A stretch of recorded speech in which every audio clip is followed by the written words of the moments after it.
chào mọi người, chào mừng mọi người đã quay trở lại với channel của em. Câu chuyện ngày hôm nay sẽ có tên là Cơn thịnh nộ của quỷ.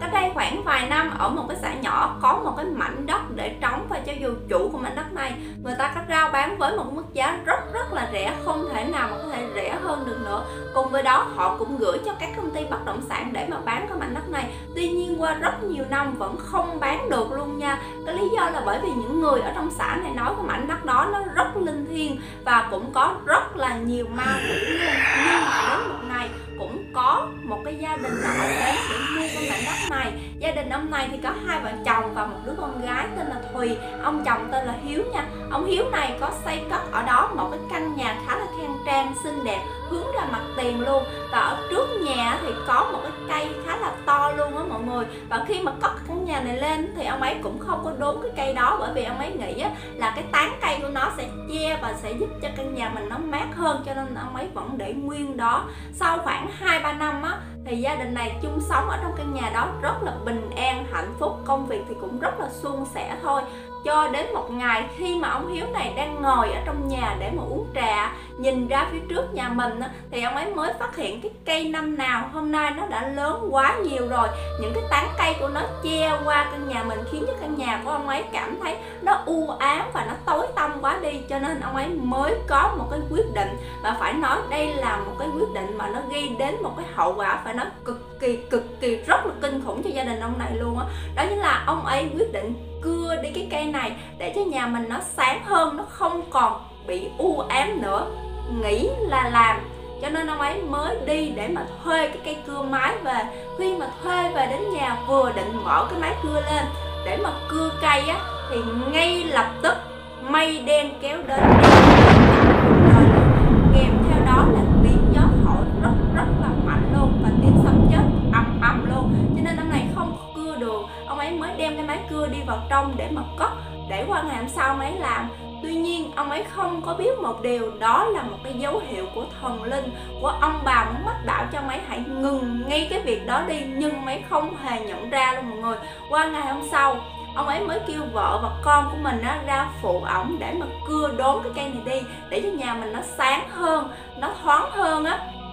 Khi mà ông này sử dụng cái máy cưa để mà cưa cái cây, nó vừa mới ngã xuống cái có một cơn gió thổi mạnh qua sau lưng của cô gái này đó. Người con gái con Hiếu khiến cho cô này cảm thấy lạnh hết sống lưng và nổi hết da ốc lên. Cô này mới nghĩ quá lạ, giờ này giữa trưa 12 giờ trưa mà làm gì mà có cái cơn gió nó làm cho mình lạnh hết đến mức độ như vậy. Tuy nhiên nghĩ là nghĩ như vậy thôi, nhưng vẫn tiếp tục phụ cha mình để mà chặt cái cây này đi. Người vợ thì ngồi ở dưới gom những cái thanh củi lại để mà bó thành từng bó để dành mà đốt dần. Cả gia đình cũng hì hục chặt rồi đốn rồi bó củi lại, cho đến cũng xế chiều, cũng như là trời cũng gần tối luôn mọi người mới xong. Tại cây này nó khá là to luôn á. Sau khi mà xong hết mọi việc rồi thì cả gia đình này mới vào dọn cái mâm cơm lên để chuẩn bị mà ăn cơm. Thì khi mà cả gia đình đang ngồi ăn cơm thì bỗng dưng cái đèn điện ở phía trên nó bị cháy đi, cho nên cả nhà tối thui luôn. Bà vợ mới đi vào để mà thắp một cái cây nến lên, thì cùng với cái ánh sáng của ngọn nến le lói ở phía bên ngoài lúc này thì sấm chớp cũng ầm lên, lâu lâu lại có lóe lên một cái tia sáng đủ để cả gia đình này thấy có một cái con mèo đen nó từ ở đâu xuất hiện. Nó đứng giữa sân và nhìn chăm vào nhà này với một khối đen mắt đỏ lòm, thật sự rất là kinh khủng, như muốn ăn tươi nuốt sống cả gia đình này luôn. Đột nhiên bà vợ mới nói: ủa xóm này làm gì có ai nuôi mèo mà lại làm con mèo đen như thế này ta? Ông chồng mới nói: ủa vậy con mèo này nó ở đâu ra? Lúc này cả gia đình này đã dự báo có một cái linh cảm gì đó không ổn đối với gia đình mình rồi, cho nên cố gắng tiếp tục lùa cơm nhanh để mà còn dọn dẹp đi ngủ nữa. Sau khi mà ăn cơm xong rồi thì cô gái mới đem bát đũa ra phía nhà sau để mà rửa. Hai vợ chồng vẫn ngồi ở phía trên nhà trước. Khi mà ngồi như vậy thì bà vợ bất giác nhìn về hướng cửa sổ, thì lúc này đột nhiên bà ấy thấy có một cái bóng đen chạy vụt qua như thế này. Bà ấy hoảng quá, con định la lên, nhưng lúc này dường như có ai đó đang bóp nghẹn cổ họng, khiến cho bà này không thể nào mà la lên được luôn á. Bà ấy ngồi đó một lát thì cũng nói với chồng mình ông nhớ đóng cửa nẻo cho cẩn thận, tôi vào trong ngủ trước đây.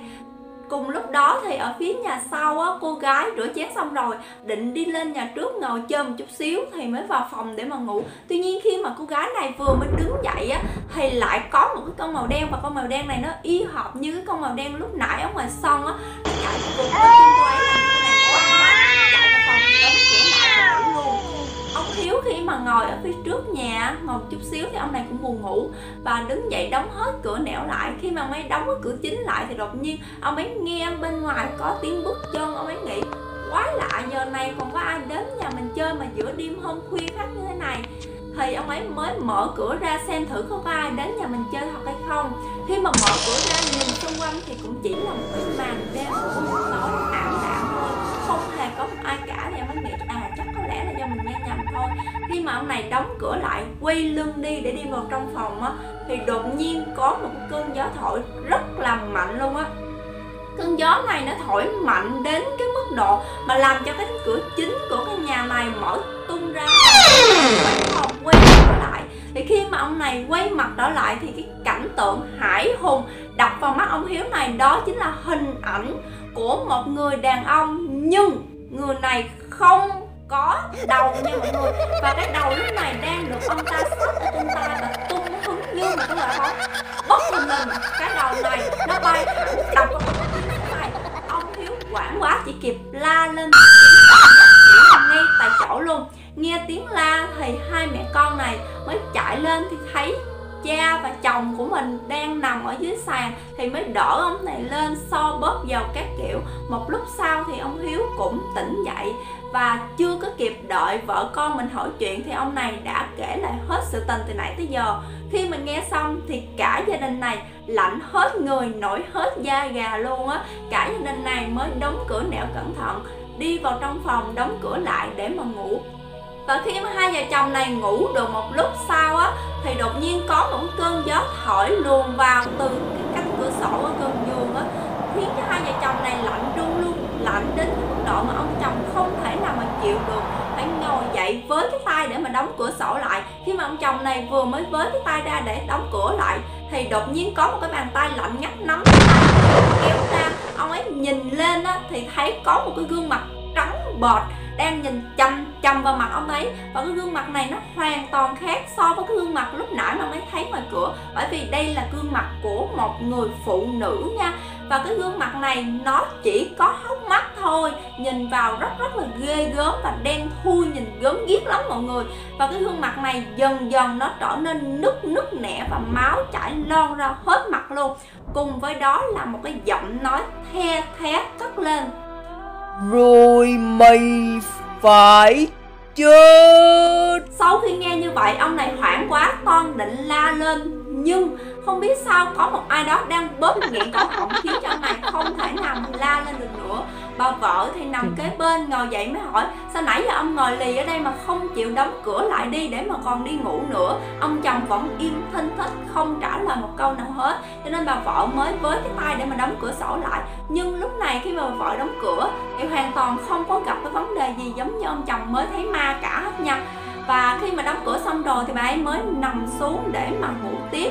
Còn ông chồng thì cũng nằm xuống, nhưng do hoảng sợ quá, ông này cũng không thể nào mà ngủ tiếp được nữa luôn á. Mãi cho đến 2-3 giờ sáng thì ông chồng mới mệt quá mới liệm dần. Tuy nhiên khi mà ông này mới vừa chợp mắt khoảng tầm 5-10 phút thôi thì đột nhiên bên ngoài cửa sổ nghe thấy có tiếng cào cửa nè, rồi tiếng đập cửa rất là lớn đến mức độ làm cho hai vợ chồng này phải ngồi bật trở dậy và không thể nào mà ngủ được luôn. Khi mà hai vợ chồng này ngồi dậy thì bên ngoài im thinh thích, không một tiếng động luôn á, rất là tĩnh lặng. Nhưng khi hai vợ chồng này vừa mới nằm xuống thì lại là những cái tiếng cào cửa ghê rợn, tiếng gào khóc và tiếng đập cửa, khiến cho hai vợ chồng này không thể nào mà ngủ được. Cái hiện tượng đó nó tiếp tục kéo dài đến hết đêm, đến tận trời sáng mới hết luôn mọi người. Và khi mà trời sáng thì cả hai vợ chồng này do cả đêm không ngủ được cho nên người cũng hơi uể oải, cũng vật vờ lắm.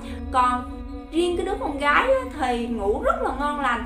Lúc này mình có một câu hỏi đặt ra, phải chăng tụi ma quỷ nó đã tha cho cô gái này rồi chăng? Và cũng như thường lệ á, thì mỗi buổi sáng hai vợ chồng này sẽ xuống bếp để mà làm đồ ăn sáng, còn cô gái này sẽ đi tắm rửa để mà chuẩn bị đi làm. Khi khi mà đi vào trong phòng tắm thì cô ấy cũng đánh răng rửa mặt, nhưng có lẽ do còn say ngủ cho nên cô này không để ý thấy cái hình ảnh của mình trong gương lúc này nó đang làm chậm hơn so với những gì cô ấy đang làm thực tế ở phía bên ngoài nha. Sau khi mà đánh răng rửa mặt xong rồi thì cô ấy mới đi đến cái vòi sen mở lên để mà tắm. Và cái hình ảnh lúc này của cô ấy trong gương, đó là cái hình ảnh mà cô này đang sử dụng cái tay để mà xé cái miệng mình ra. Và tất nhiên trong gương nó làm như thế nào thì bên ngoài cũng làm y hệt như vậy.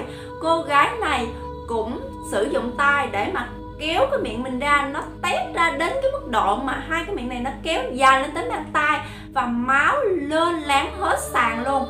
Và sau đó thì cô ấy mới lấy cái lưỡi lam á mọi người, mà cha mình hay cạo râu vào buổi sáng á, thì cô ấy mới khứa cổ mình, khứa đến khi mà cái đầu của cô ấy không còn nằm ở trên cái cổ nữa mà nó nằm lăn lóc dưới sàn, máu chảy lên láng hết sàn luôn nha. Cùng với đó ở trên nhà trên á, là những cái tiếng kêu ghê rợn. Và sau khoảng 2-3 ngày sau á, thì những cái người dân xung quanh đây người ta cũng cảm thấy lạ là sao cả gia đình này không biết đi đâu mà mấy ngày nay không có thấy mặt á. Nhưng cho đến một ngày người ta bỗng thấy một cái mùi hôi thối bốc ra từ cái gia đình này, cho nên người dân người ta mới đến đập cửa để mà xông vào. Thì một cái cảnh tượng hãi hùng đập vào mắt họ, đó chính là hình ảnh của ông Hiếu này lúc này đang tự dùng tay để bóp chặt lấy cổ mình. Còn bà vợ thì nằm ở dưới đất cách đó không xa, cái gương mặt thì trắng bệch, cái mắt thì nó muốn lồi ra ngoài luôn. Và bà ấy chết trong một cái tư thế miệng há hốc, nhìn có vẻ rất là hoảng sợ luôn á. Còn khi mà người dân này đi vào trong á, đi đến cái phòng tắm thì người ta bỗng lặng người, bởi vì thấy có một cái xác chết không đầu cùng với một cái đầu đang nằm lăn lóc dưới sàn nhà. Đó là xác chết của con gái hai vợ chồng này nha.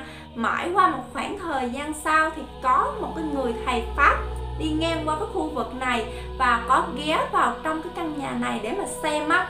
Thì ông này mới kể lại, ông này nói do gia đình này đã chọc giận đến tụi quỷ rồi, bởi vì cái cây ở phía trước nhà là cái chỗ trú ẩn của những ma quỷ ở trong cái mảnh đất này. Khi mà hai vợ chồng này đến để mà cất lên cái căn nhà này, không có đốn cái cây đó đi, cho nên là nó vẫn để cho cả gia đình này sống bình an, không có gì hết, vẫn phù hộ. Nhưng từ khi cái ngày mà cả gia đình này đốn mất đi cái cây đó, cũng là phá đi cái nhà mà nó đang ở, cho nên nó bỗng trở nên rất là giận dữ. Chính vì vậy nó đã trừng phạt cả gia đình này bằng cách lấy đi chính cái mạng sống của cả ba người trong căn nhà này luôn nha. Ok, và đó là câu chuyện của Thảo mà hôm nay Thảo muốn làm video này để gửi tặng mọi người. Và nếu như mọi người cảm thấy em thích thì nhấn like, chia sẻ và liền nhấn đăng ký kênh để nhận được thông báo khi Thảo ra video mới nhất nha. Và cũng như tạo cho Thảo có nhiều động lực để Thảo có thể làm thêm nhiều những video hơn để gửi tặng mọi người nè. Và bây giờ thì Thảo xin kết thúc video của mình tại đây, bởi vì clip hôm nay chắc cũng đã khá dài rồi. Thảo rất cảm ơn vì mọi người đã xem đến hết clip nè. Và bây giờ Thảo xin nói lời chào thân ái và hẹn gặp lại mọi người trong những video tiếp theo. Bye bye. Đừng quên nhấn like video và hãy nhấn đăng ký kênh nếu như mọi người chưa đăng ký để đón xem những video mới nhất của Tâm Thảo nhé. Còn bây giờ xin nói lời chào thân ái và hẹn gặp lại trong những video tiếp theo. Xin chào.